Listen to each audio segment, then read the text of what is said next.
이제 제가 좀 걱정하는 게 보통 이제 우리가 이제 동계라 그러는데 이제 얼어 죽는 거죠. 얼어 죽는 게 최근에 오늘 온도도 한 영하 8도, 9도 되거든요. 근데 이제 부직포를 덮으면 부직포를 덮고 비닐을 덮고 부직포를 덮으면 작년에도 그렇지만 거의 얼어 죽지는 않지만 이제 특히 이제 걱정되는 게 뭐냐면 밤마늘 하신 데는 이게 보통 그 논에 심으면 땅 자체가 이게 완전히 물로 거의 다 차 있거든요. 그러면 이제 찬 기온이 안 들어갑니다. 근데 이제 밤마늘이나 뭐 소위 말해서 이제 사슬답에서 심으면 이게 추위를 많이 느끼거든요. 그래가 조금 걱정이 되는데 아직까지는 제가 뭐 냉해 입을 정도는 아닌 것 같아요. 그런데 이제 온도가 하루 뭐 영하 9도나 10도 떨어져가 냉해가 입는 게 아니고 어느 정도 한 3, 4일이 유지돼야 되는데 제가 계산을 보니까 그 정도로 올해는 떨어진 적은 없고 이제 오늘하고 어제가 한 영하 8도 정도 떨어지는데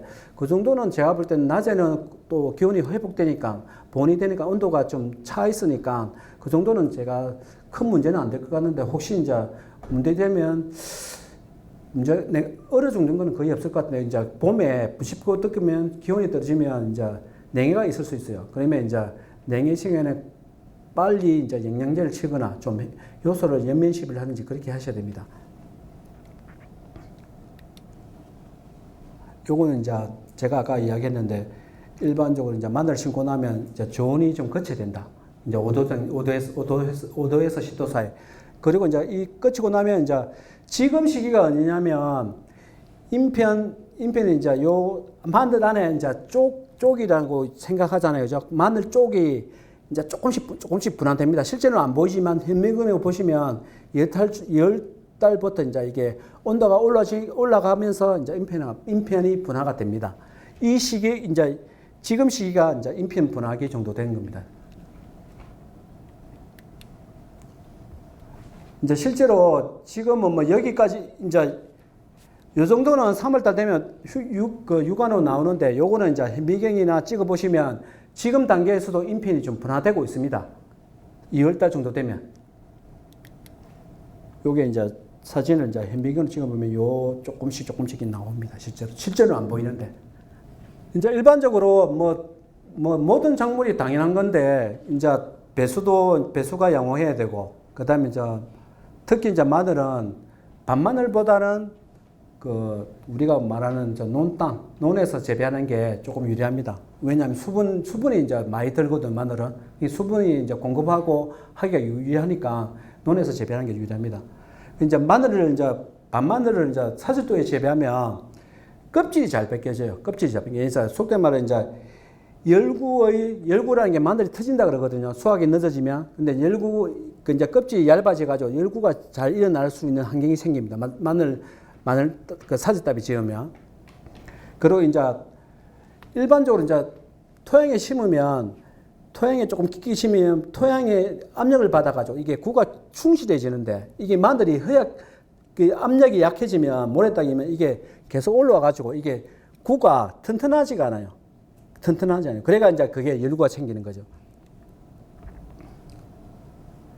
일반적으로 이제 토양에 이제 뭐 우리가 보통 이제 화학성이라 그러는데 pH 6.5, 7.5 이거는 뭐 일반 작물은 대부분 이렇습니다. 근데 이제 예외적으로 이제 우리가 잘 아는 블루베리는 이것보다 더 낮아야 되죠. 산성이나. 근데 일반적으로 뭐 토양 산도 중성이나 약산성에 대부분 작물은 잘 나갑니다. 마늘도 마찬가지지만. 그리고 유기물은 2.5에서 3.0. 그다음 인산은 300에서 400 정도 돼야 됩니다. 이거는 이제 조금 이따 이야기했지만 제일 중요한 거는 토양검정을 조금 이따 다시 이야기했지만 토양검정을 매년 하셔야 됩니다. 안 하시는 분은 맞는데 하셔야 됩니다. 그래야 자기 토양을 알 수 있습니다.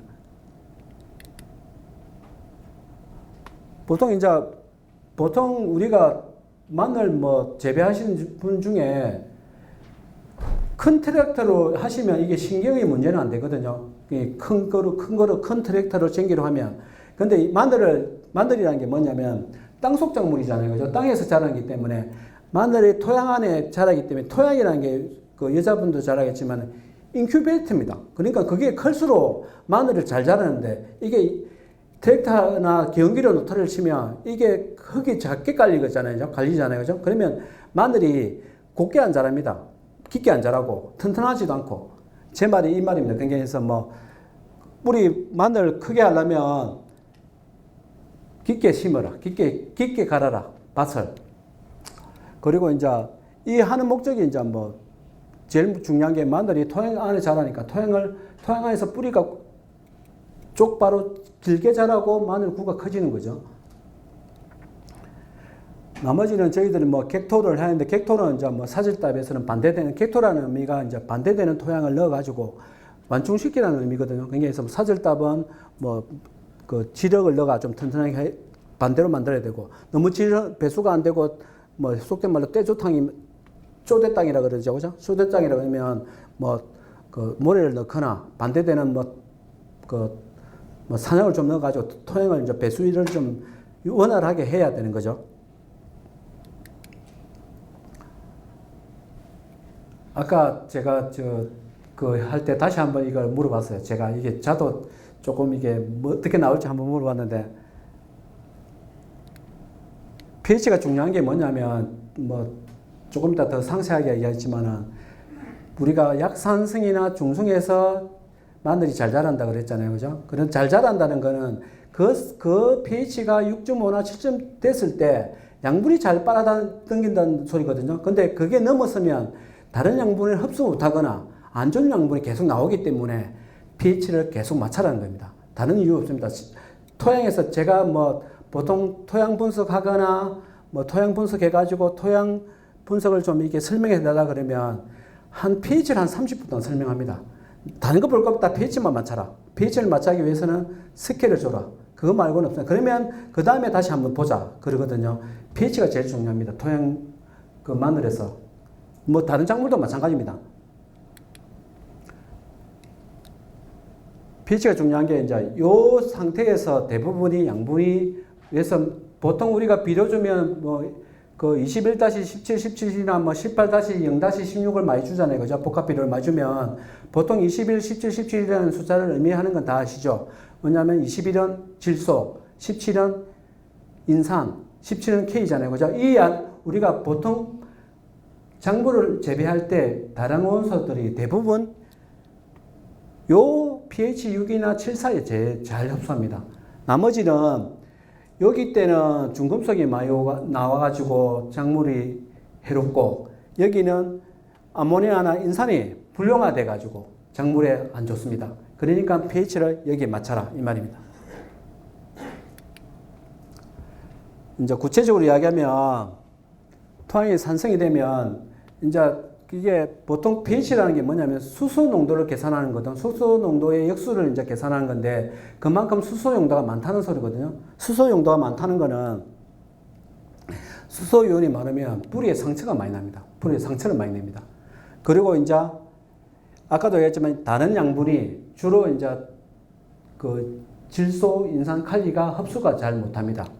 그리고 요 이제 질소, 인산, 칼리가 흡수를 못하고 이런 독성 물질이 많이 나옵니다. 그러니까 산성 토양에는 무조건 토양을 pH를 맞춰야 된다 이 말입니다. 그걸 하려면 스케일을 내라. 다른 건 없습니다. 뭐 이게 반복되는 내용인데 이제 pH 6에서 한 7 사이가 뭐냐면 요런 원소가 우리가 작물에서 많이 흡수되는 작물이거든요. 이게 이제 다랑 원소라 그러는데 이 작물들은 비료로 해서 흡수를 하거든요, 일반적으로. 근데 요거를 주면 요 pH 6이나 뭐 6.5 사이에 제일 많이 흡수한다는 겁니다. 그리고 여기 때는 요런 성분이 많이 나오거든요. 그럼 여기에 이제 뭐 작물에 알루미나 철이나 그 아연이나 이런 게 중금속이기 때문에 작물한테 불리합니다. 작물한테 생육에도 안 좋고. 요것도 마찬가지입니다. 이제 보통 이제 pH 7에서 일반적으로 질소가 해서 100을 주면 내려갈수록 효율이 떨어지는 거죠. 그러면 여기에서 pH 6이면 이걸 100을 주려면 이거보다 두 배를 줘야 되겠죠. 그죠? 100을 흡수하려고 하면. 그러니까 비료도 날아가고 돈도 많이 날아가고 그런 겁니다. 실제로. 경영비가 계속 늘어나는 거죠. 이것도 마찬가지입니다. 이제 산성 토양을 개량하려면 스케일을 내야 되거든요. 스케일이라는 게 원리가 뭐냐면 이 토양 속에 이제 수소가 많으면 요 이제 이게 탄산칼슘인데 이게 석회거든요. 이게는 이제 우리가 자주 쓰는 석회고토입니다. 석회고토라는 것은 고토라는 건 마그네슘이 있다는 소리거든요. 요게 이제 요 토양에 수소가 빼서 예를 들어서 4개가 있으면 이게 넣으면 요 토양하고 수소를 교환하고 나머지는 물로 날아가 버린다는 거죠. 그러니까 이제 토양에 잠고 수소가 작다는 거죠. 작아지는 거죠. 그러니까 탄산칼슘이나 고토를 많이 넣는 거죠. 계속. 그러니까 요거는 친환되는 거죠. 치환이라 된다고 하거든요. 치환된다고 하거든요. 이제 석회를 넣으면 서서히 이제 물하고 작물하고 공급하면서 흙 토면에 여기에 이제 수소가 딱 붙어 있는 겁니다. 붙어 있습니다. 나머지는 날아가 버리고. 그래서 석회를 넣으라는 겁니다. 석회 종류는 많거든요. 석회 종류가 많은데 제가 이제 여기는 요 천연 석회는 뭐냐면 보통 이제 뭐 폐하석이나 계란 껍질이나 요 껍질은 석회를 넣으면 이제 유기농 하는 사람들에 해당되고 유기농 하는 사람들한테는 요런 석회를 넣어야 되고 요거는 이제 인공적으로 우리가 일반적으로 많이 나오는 석회입니다. 보통 생석회나 소석회나 뭐 석회고토나 석회석인데 생석회는 가급적 사용하지 마시라고 제가 이야기하는데도 사용하는 사람들이 있어요. 왜냐하면 생석회를 어디에 제일 많이 쓰는지 모르시죠? 왜냐하면 생석회는 어디에 쓰냐면 우리 왜 옛날에 구제역 많이 걸렸잖아요. 구제역 할 때 축사 앞에 생석회를 많이 넣어요. 뿌려요. 그러면 이제 생석회가 반응을 하면 물과 반응하면 열이 납니다. 열이. 그러면 이 구제역균이 죽으면서 이제 없어지는 거죠. 그러니까 이제 생석회가 물을 반응하면 이게 소석회가 됩니다. 근데 생석회를 바로 넣으면 또 뭐가 문제냐면 다른 작물에 튀면 이게 피해가 줍니다. 피해주가. 그러니까 이제 이 생석회를 뿌리는 건 문제가 안 되는데 뿌릴 때 조심해서 뿌려야 된다. 왜냐하면 일반적으로 이제 토양 소독하려고 이제 석회는 이제 산성을 이제 중화시키가 이제 중성으로 만들려고 쓰는데 일반적으로 살균 작용도 있거든요. 그러니까 일반적으로 토양 마다나는 사람들 뿌리긴 뿌리는데 뿌릴 때 조심해서 뿌려야 됩니다. 그리고 이제 보통 이제 우리가 과일 농사 짓는 사람들은 석회 고토를 많이 넣거든요. 왜냐하면 이제 석회하고 이제 고토라는 게 마그네슘이거든요. 마그네슘이 이제 보통 과일에는 당도가 이제 많이 이제 마그네슘을 넣으면 당도가 올라간다 해서 당도 증진 목적으로 석회를 많이 넣습니다. 그리고 이제 이게 제가 이제 마늘 농사하는 사람들한테는 웬만하면 제가 이제 소석회나 칼슘 유황을 넣으라 그러거든요. 칼슘 유황은 그 행정에서 지원 사업으로 많이 나옵니다. 매년 신청하면 받죠, 회장님? 아마 이게 마늘 농가들 우리 행정에서 지원 사업으로 칼슘을 신청하면 아마 나올 겁니다. 그렇기 때문에 아까도 이제 마늘은 뭐냐면 요 칼슘 유황을 넣으면 이게 용해도가 좀 높아가지고 산성을 중화시키는 효과도 있고 요 유황이 뭐냐면 향이라는 게 아까도 했지만 마늘의 맛하고 관련이 있거든. 맛하고 향기라든지 지장성하고 복합적으로 있기 때문에 마늘에는 엄청 유리합니다. 일반적으로 석회나 생석회나 뭐 석회고토는 과일한테 뿌리고 생석회나 소석회는 산성을 중화시키는 데 필요하고 요거는 중화시키면서 품질에도 좌우합니다. 마늘은. 그러니까 잊으시지 말고 신청하시고 이거를 넣으셔야 됩니다. 칼슘 유황을. 석회고토 넘어갔습니다. 이게 석회고토는 일반적으로 이제 가실에 이제 과일 가수원 하시는 분들이 많이 씁니다. 이제 석회 뿌릴 때 유의사항이 뭐냐면 보통 석회하고 질소를 같이 쓰지 마라 하거든요. 왜냐하면 이 석회에 요 칼슘하고 뭐 질소질 비료의 대표적인 게 유한하고 요소에 이제 암모니아가 있거든요. 암모니아하고 이게 반응을 해가지고 암모니아 가스를 냅니다. 가스를 내기 때문에 절대로 제가 뭐 일반적으로 이야기할 때는 이거는 필히 해라 그러고 일반적으로 저는 퇴비하고 석회도 같이 쓰지 마라 그러거든요. 근데 이제 그거는 어느 정도 이제 우리가 농사 지어 보면 어쩔 수 없는 경향이 있는데 요것만은 좀 지켜달라. 왜냐하면 석회하고 질소질 비료 특히. 왜냐하면 특히 이제 문제가 되는 게 뭐냐면 뭐 마늘에서도 좀 영향이 있겠지만 시설하우스 하시는 분이면 시설하우스에 하시는 분들 이걸 잘못 쓰면 요 가스가 나가지고 완전히 그 들깨나 이쪽에 피해를 입더라고요. 특히 이제 제가 최근에 한 3년인가 5년 전에 왜 사모에 배가 유명하잖아요. 배가. 그러면 사모배에 가보시면 스윙이 어떻게 되냐면 요렇게 됐습니다. 아치형으로 되어 있거든요. 그러니까 요 사이에 보통 비료를 많이 하시는데 요 골절 사이로 하셔가지고 이게 가스가 나가 배가 완전히 탔더라고요. 타가지고 배 잎이 그 정도로 이게 심각합니다. 조심했어야 됩니다. 특히 모시는 분들은. 아까도 얘기했지만 이게 칼슘 양이 서서히 이제 이게 효과가 있기 때문에 한 밑거름을 쓰면 한 3월달까지 4월달까지 효과가 있기 때문에 이제 쓰시라는 겁니다. 보통 이제 스케를 뭐 작물 이제 파종 한 15일 전에 쓰시는데 어떤 2주 전이나 4주 전에 쓰는데 양은 모를 때는 뭐 이렇게 정해져 있지만 이게 실제로는 정확한 거는 뭐 계속 나오겠지만 토양 검정을 하셔가지고 자기가 토양 검정을 하면 스케를 얼마 넣으라고 양이 나옵니다. 그 양이 나오면 그걸 가지고 해서 뭐 요 스케는 넣든지 요 스케는 넣든지 요거에 따라서 성분 비율에 따라서 이제 탄산 칼슘의 성분 비율을 따지고 이제 얼마 넣으라고 나오기 때문에 요거는 대충 우리가 이제 비료를 사면 비료나 뭐 스케질 비료를 사면 포대 있잖아요. 포대 뒤에 보면 300평에 얼마나라는 거는 기본적인 거고 자기 토양이 뭐 중성에 가까운데 스케는 넣을 필요 없잖아요. 그러니까 토양 검정을 하시라는 겁니다. 제가 계속 반복되는 거지만